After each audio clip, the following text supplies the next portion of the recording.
Hi, good noon to everyone. So I don't want to to delay you from lunch, and therefore we will try to finish this press conference in a timely way. So first of all, a number of you have had questions about the announcement on the upstream oil and gas sector, and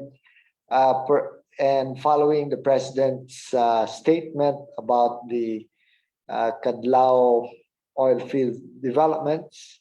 But of course, in addition to that, actually is something that Undersecretary Sandy Sales is going to share with you as well. Is the other development on service contract 54, also from Nido Petroleum. And as the president has stressed, this is in a strong response to the representations and assurances that we have given to both foreign and domestic investors regarding the government's commitment to uphold and apply the investment incentives under Presidential Decree 87. The other piece of good news that we have as well is on the coal front. Then Undersecretary Sharon Garin is going to share with you the developments there with respect to our coordination with the Bureau of Customs on the valuation for the importation of coal that has a positive impact as well on prices. So ladies first, may I call on Yusek Garin to please explain the situation, please. Good afternoon. The problem with coal importation was about the valuation of coal. If the higher you value coal, the higher their taxes and duties that they have to pay. So the effect will be the higher prices of our electricity. So we together with the Bureau of Customs, with a good relationship with the Bureau of Customs and the Commissioner, they have reassessed and we have checked the implementation of the Customs Modernization law. So instead of having a reference value, as the law says, it should be the transactional value. So I think as we speak, the collectors have been informed to use transactional values. There's no suspicious transactions. But with this move of the BOC and the DOE, the advantage is on the consumers. It will not, the prices won't be affected, won't increase because of wrongly implementing what is currently in the law. So good thing that the BOC and the DOE, as well as the stakeholders, have been vigilant on this and working together. I think this speaks volumes because with the convergence of the efforts of the different agencies, we were able to protect the interest of the consumers, especially the public that are one of our biggest consumers of electricity. Kaya siguro hindi siya na-increase from 10 to 30 centavos. With this action of the two agencies, we were able to save on that. So for me personally, the biggest thanks to the DOE and the Bureau of Customs, especially the Commissioner. Well, thank you very much. So that's why we wanted to share this with you, because we appreciate the quick response of the Bureau of Customs to this matter that affects all of us, not only the generation plans. Okay, so let me now ask Undersecretary Sales to walk you through some of the highlights insofar as the Kadlaw and service contract 54 developments are concerned, and then we can open this for discussion. Okay. Yes, thank you, Secretary. Some more updates about the announcement yesterday of President PBBM. Anyway, the DOE has given the go signal for the contractor operator, Nido Petroleum, to proceed with their site survey as was mentioned yesterday. So the site survey is the initial activity prior to drilling a well in the offshore area. Principally, what it does is make sure that the seabed where the drilling rig will position itself is going to be safe. While this is an activity that is seen by all, there are other activities currently ongoing to allow drilling to proceed in the first half of next year. A lot of these have to do with our own regulatory requirements with regard to health, safety, and the environment. And on these requirements, the operator, Nido Petroleum, have already secured all of these permits. And on that side, they are ready to go. There are other considerations with regard to issuing contracts and finalizing contracts for the different services and equipment that will be onboarded on the rig. But these have already been finalized, and the final POs for all of these have already been completed by the operator. The other thing is the order of the materials to be used in the drilling. Principally, these will be what we call casings and tubulars. In fact, these have already been procured by the operator. They are currently in storage in Batam Island of Singapore in Indonesia. So on that front, things are moving forward according to schedule. With regard to the drilling rig itself, they have at present two options. They are looking at it's either going to be a drilling rig coming out of refurbishment in Vietnam, or they're also looking to maybe use jack-up rigs. Okay, but the principal decision here will be more on economics, which one would be cheaper to operate. I'd like also to stress that when we do these activities, environmental permits have to be cleared. So these are principally two agencies, the DENR, where we have to get the environmental clearance from them, and the Palawan Council for Sustainable Development, since this activity is going to be undertaken in offshore Northwest Palawan.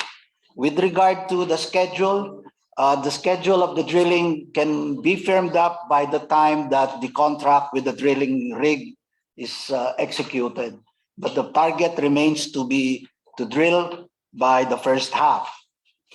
Also, I would like to add that when they come here next year with the drilling rig, they will actually be drilling two wells. There will be one well on Kadlaw, which will be the appraisal well. But Nido Petroleum is also our service contract holder in another service contract.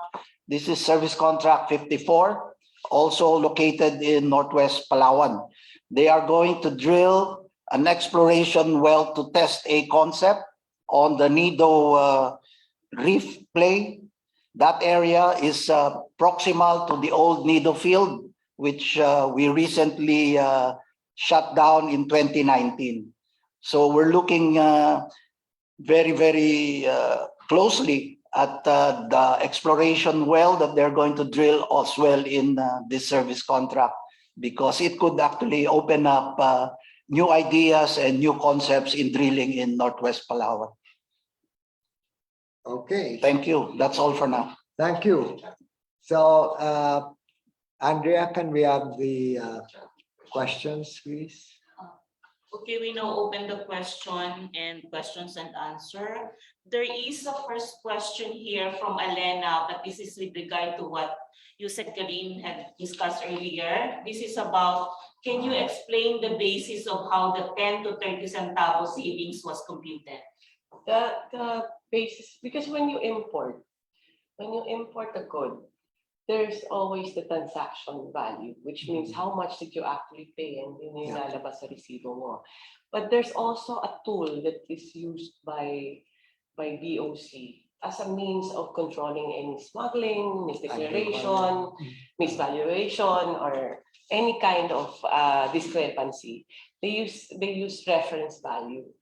So actually, it's in their computer, in their system, and also they inform the collector. So the reference value is actually so much higher than the transactional value. Ang effect nun, it will increase the duties and taxes of the coal importers. So by calculating that,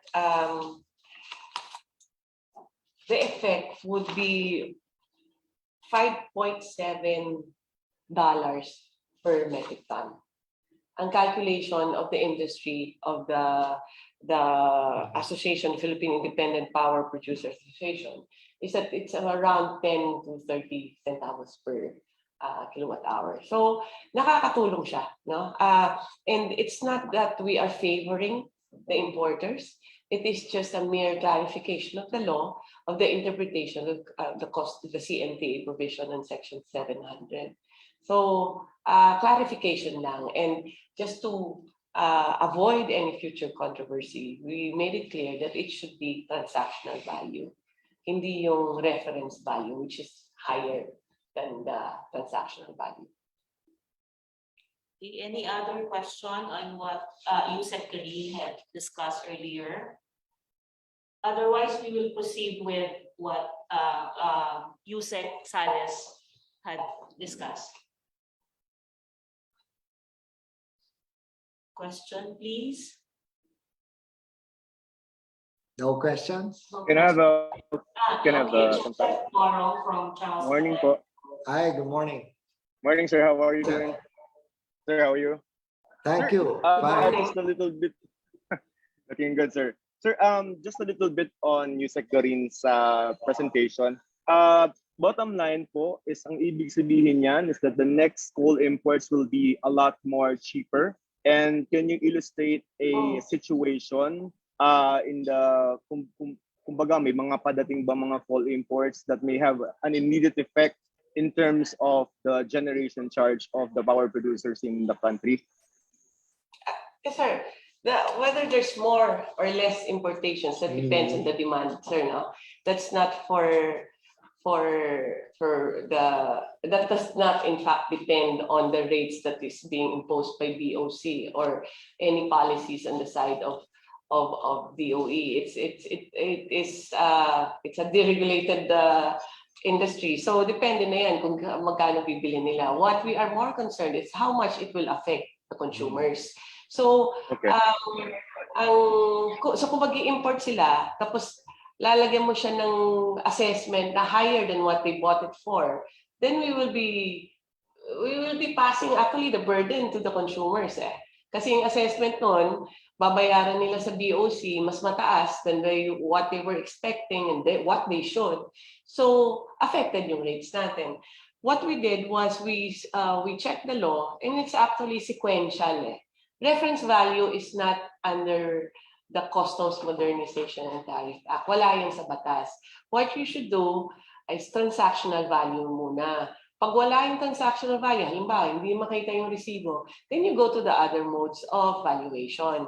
Reference value is just reference value as it is. So it will not determine how many metric tons of coal that we are going to import. That will depend on the importers, actually. Ma'am, you mentioned yung $5.7 per metric ton. Ito po yung reference value na computation. Paano po pag in-apply niyo yung transactional value? Bababa po ba yun? Ganun po ba yun? Okay. So if you have 319 as a reference value, it can be over that or it can be below that. Na reference lang siya kasi minsan kasi may nagde-declare sa customs iba yung presyo, no? So at least sabi ng collector or assessor, oh, this is the reference value. If it's the disparity so big, then maybe we should investigate. But instead of using that firsthand, dapat unahin mo yung transactional value, the veracity or the credibility of the receipts. Or kung ano man sinasabit yan sa customs, yun dapat yung una. That's transactional value. Ang problema lang yan, kung mataas yung reference value, we don't want the risk of our collectors or assessors using that instead of the lower value na transactional value. We just made it clear, transactional value tayo. Sir, konti lang po kay Secretary Lotilla. Sir, on a very broad strokes, yung pong in the context po, sir, of yung recent fuel hike increases and then yung mga sa pamasahe. Sir, ano po ba yung tinitingnan natin na situation? And when you answer, think of the consumers and the commuters. Paano po ba yung magiging natin situation in the next coming months? At meron po kasi mga proposal to suspend yung excise tax. What does the DOE think about it? Is it possible? For the commuters, sir, are we expecting more fare hikes? Well, in a highly volatile environment, Joseph, it will be very difficult for us to, of course, to say that this would be that.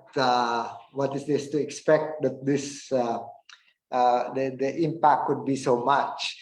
But you can be assured that government is taking all the steps right now in order to address the fuel price increases, which are global in character, and then second, that to ensure that we focus as well on the anti-inflationary measures, and we are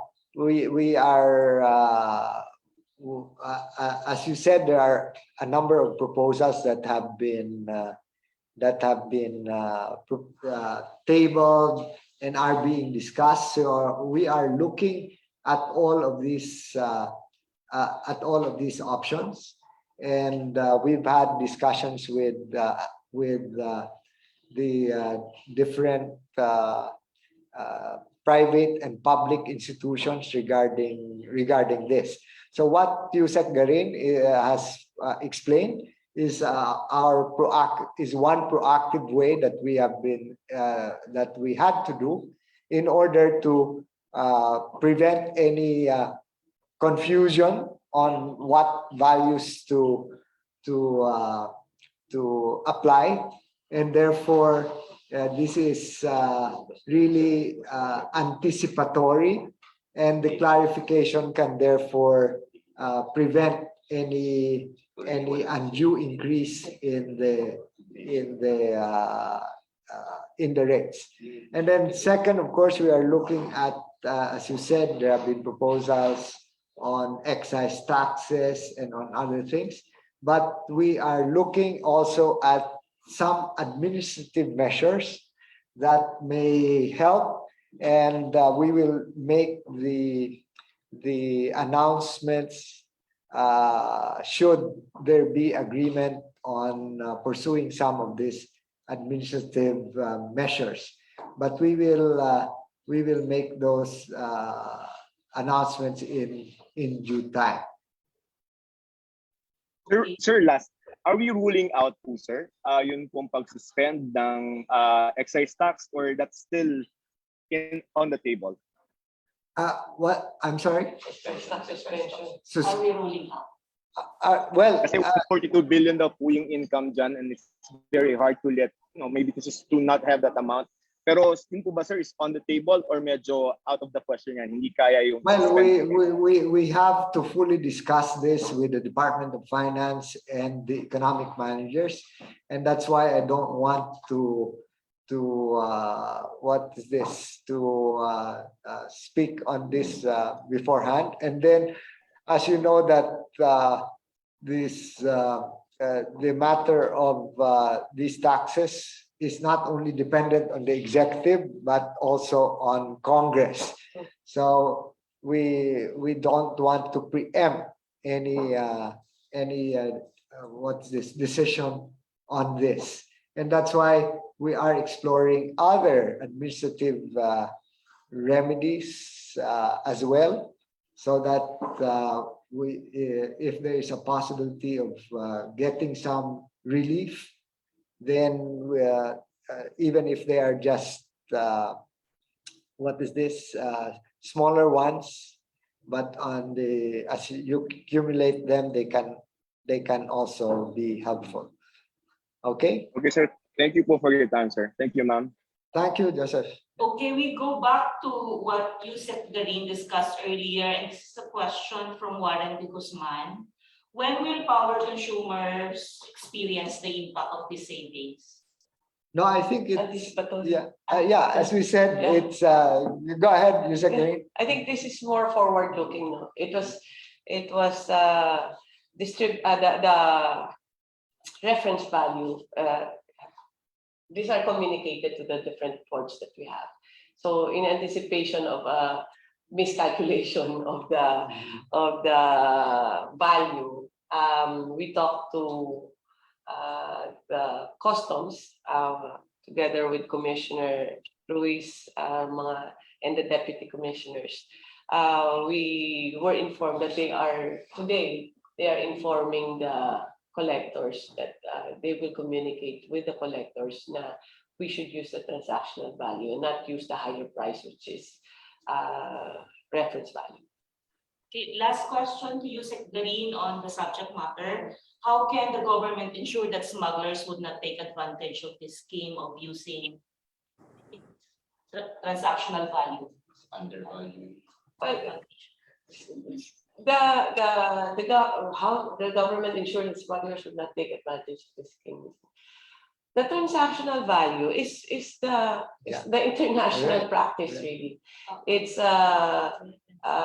there are ways for customs to ensure that this is the correct value, but what the basis usually, I'm sorry, I go technical here kasi ang basis kasi if you import something, you submit several documents.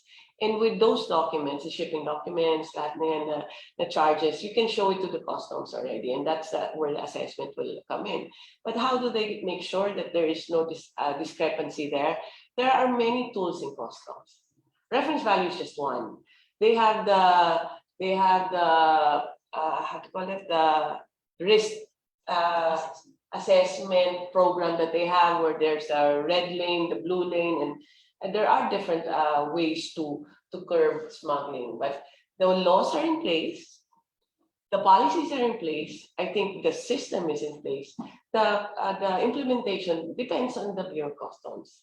DOE can only advise as far as it can go, but the implementation, as in terms of smuggling, I think it's only cooperation with DOE and BOC, but the police power is actually with BOC and other enforcement agencies that we have.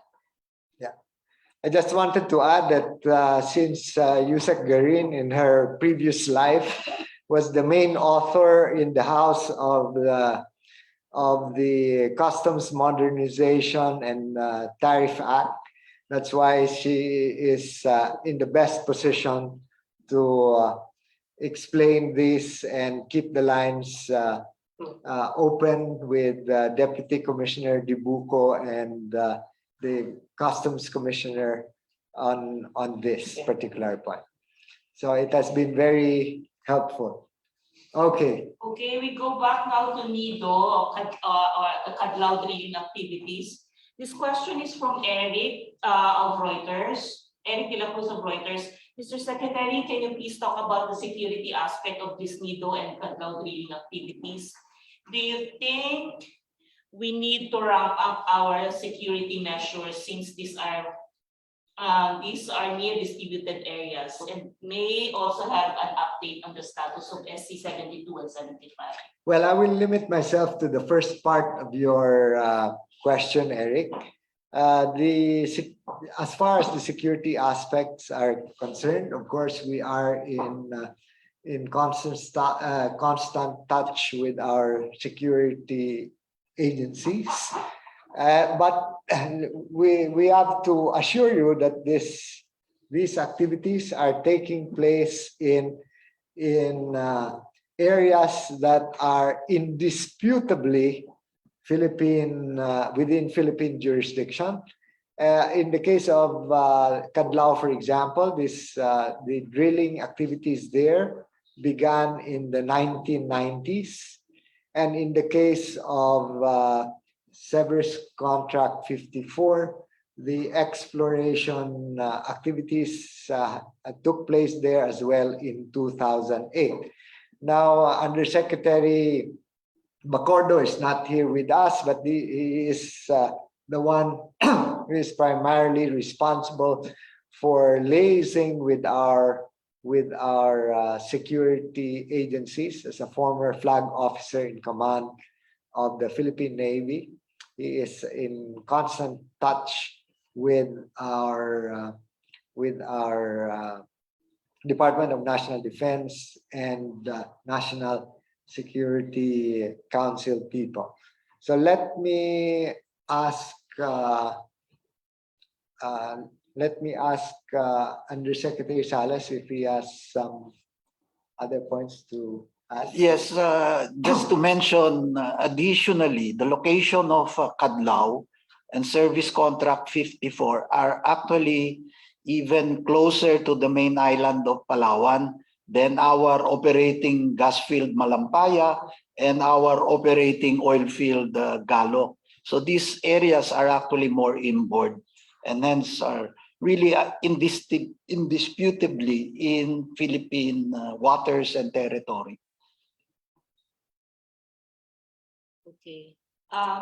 Another question. This is from Elena. When can we expect supply? Yeah. How much investments are we looking at for Nido Petroleum Petroleum's two service contracts? Well, initially with the drilling of these two wells, one in each service contract, the well cost would be around $16 million per well, as per the budget they have submitted. In Cadlao, they will be undertaking an extended production test, and the budget submitted for this is an additional $40 million. So when they drill it, they will test the flow rate for a period of time to determine how to optimize future production and determine the more appropriate way in installing the permanent production facilities. So if you count that, that's 16, and another 40, 72 million for both US contracts. Yes. Okay, another question. This is from Warren de Guzman. Can Sec Lotilla discuss the time frame for the Nido drilling? When can we expect supply from these drilling activities to help bring down local energy prices? 2 years, 3 years? Which particular energy prices? Which particular energy prices will be affected? Well, I will ask Yusek Salas to discuss the time frame for the Nido drilling. But you will recall that, as the President pointed out, the Cadlao drilling is a first step. What is important and significant in this is that foreign investors have taken the assurances made by the Philippine government that our PD 87 framework for giving incentives to the service contractors is going to be upheld. You know, the state policy enunciated in PD 87 talks about hastening the discovery and production of indigenous petroleum through the utilization of government and or private resources, local and foreign. The ultimate objective is to yield the maximum benefit to the Filipino people and at the same time to assure just returns to participating private enterprises, particularly those that will provide the necessary services, financing, and technology, and fully assume all exploration risks. And that's very important, that we're saying you are welcome to come, and they have accepted this invitation. And in return, we are giving them assurances that since they are fully assuming all exploration risks, that they will get they will get the just returns or for the risks that they have assumed. Yusek Salas, you wanted to? Yes, in terms of the first part of the question, the timeline, realistically speaking, we're talking actually here, just a correction, it's Kadlao, not Nido. So in Kadlao, we expect the well in Kadlao to be drilled in the first half. The extended production testing of the Kadlao could run up to a maximum of 6 months. So time-wise, the EPT should be completed by the end of 2023. And the permanent production facilities, if the EPT is successful, can be installed by the first half of 2024, and continued permanent production can proceed from that period onwards. Okay. Okay, another question. By how much are we expecting oil prices to decrease once the Kadlao oil field starts production? Well, Yusek Salas can indicate the expected production. But again, I go back to the president's statement that it's just the first step, because this is not, of course, going to make a massive impact on the supply requirements of oil of the Philippines. But if this is going to be sustained, then we are going to see the further development of the other service contracts in the country. Okay, another question is Can you just Yusek Salas can give you the volume? Yes. Just as an indication, I guess we'd like to frame it in the proper perspective.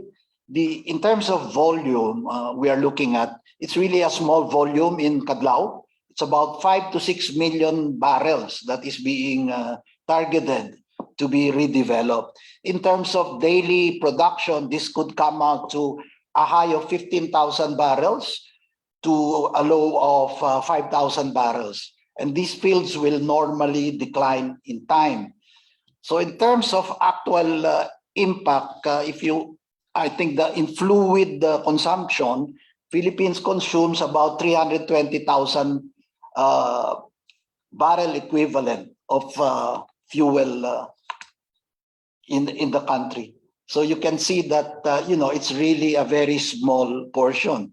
But then what is significant in this activity, as the Secretary has pointed out, are the signals that we are sending out to the foreign investors. That we are here, our fiscal regime and regulatory regimes are stable. The controlling law, PD 87, has been around since the 70s. It is working and we are implementing it. So we are looking forward to a renewed interest in the foreign companies to come in and develop other and maybe bigger resources in our country. Yes, and I just wanted to add that as you know, it had also a positive effect on the interest of local investors. And that's why in the case of the Malampaya service contract, the approval by the Department of Energy of the sale of the Shell's interest in service contract 38 or of Malampaya was premised also on the commitment of the new entrant to develop to maximize the development of the existing resources in the Malampaya Camago Reservoir with a view to developing the nearby fields as well. Thank you. Okay, question again from Elena. Are there other pending service contracts? Are there any SEs endorsed recently and approved by the president? Sir. Yeah, if I may interrupt for a bit, because I noticed in the chat a question on the 320,000 barrels, and Okay, we don't want to get misquoted, no? When I said 320,000 barrels, that is the equivalent consumption or demand in the Philippines, the present day demand in the fuel demand in the Philippines. So that's how big fuel demand in terms of crude oil for the refinery and the different fuel types, gasoline and diesel. That's our demand per day, 320,000 barrels. okay, so we now go to Elena's question. Are there other pending service contracts or endorsed recently by the president? Look, Elena, you know very well this particular process, and the president's administration only had its first 100 days a few days ago, and therefore the other service contracts will require further study. Okay, did we have a last question, sir? Status of SC 72 and 75. Well, what is this? There has been no change in the status, but we remain hopeful that there will be positive things or positive developments in the future. So I think it's important that we continue to prepare ourselves for further development, not only in service contract 72 and 75, but in other areas actually adjacent even to Malampaya. So we talk of 16, service contract 16 and 54, but there are also other service contracts near to those areas, and therefore we would continue to focus on those. Okay, any last question? Who is CNN? I have a question, please. CNN, what's your question? Can you be on cam, please? Hi, good afternoon. My name is Lois Calderon, Senior Correspondent of CNN Philippines. Hi, Secretary, and Yusuf Salis. Follow through to our colleague Warren de Guzman of ABS-CBN's question. He was asking as to when can we expect the impact of these drilling activities. Of course, they're just in the testing and drilling stage. How soon can we expect the impact of these activities on savings for consumers, and by how much? I'm asking because, as Yusuf Salis said, this is just the output that you're looking at is just about 5,000 or 15,000 per barrels a day at best, versus the demand of 320,000 barrels per day. I'm looking at, have you done a cost benefit analysis as to, whether the benefits would actually be enough to outweigh the cost that it will entail the environment, especially the waters of Palawan, since this is just a fraction really of the daily demand? Go ahead, please. Yeah, just in terms of the issue on the environment, the oil industry actually operates on one of the strictest regimes. So given that all of these contractors are going to be international contractors, they all have internal controls. And even in the Philippine regulatory regime. We are really quite strict in our regime. What I failed to mention earlier with regard to the permits were also that we are required to do a baseline study of the area. So this is in terms of the marine baseline, in terms of the flora and fauna, the physical appearance of that area. So we know what is there before we bring in the drilling rig. And after the drilling activities, production activities are done, the study will be repeated. And this will assess any damage to the area.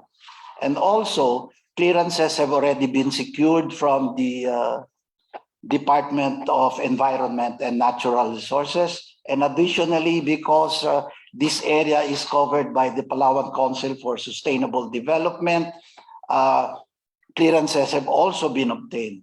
In addition, when Cadlao Field moves into permanent production, additional clearances will have to be taken. This will now include the ECC, the Environmental Compliance Certificate from the DENR, and an additional clearance from the Palawan Council for Sustainable Development, the SEP, which is Sustainable Environmental Plan. So I guess in terms of those things, we try to operate always in a safe and environmentally friendly procedure. Okay. Clarification, ASEC, it's not yet ECC for the Cadlao. What kind of clearances were issued by the DNR and when? Thank you. Yeah, the operator has secured these clearances. In terms of testing and drilling, there is no ECC required by the DENR for drilling wells and testing. But of course, the monitoring systems are in place in terms of disposal of the waste, and of course, the documentation of the baseline before the activity and after the activity. Okay. Okay, thank you very much, everyone. Thank you very much. Okay.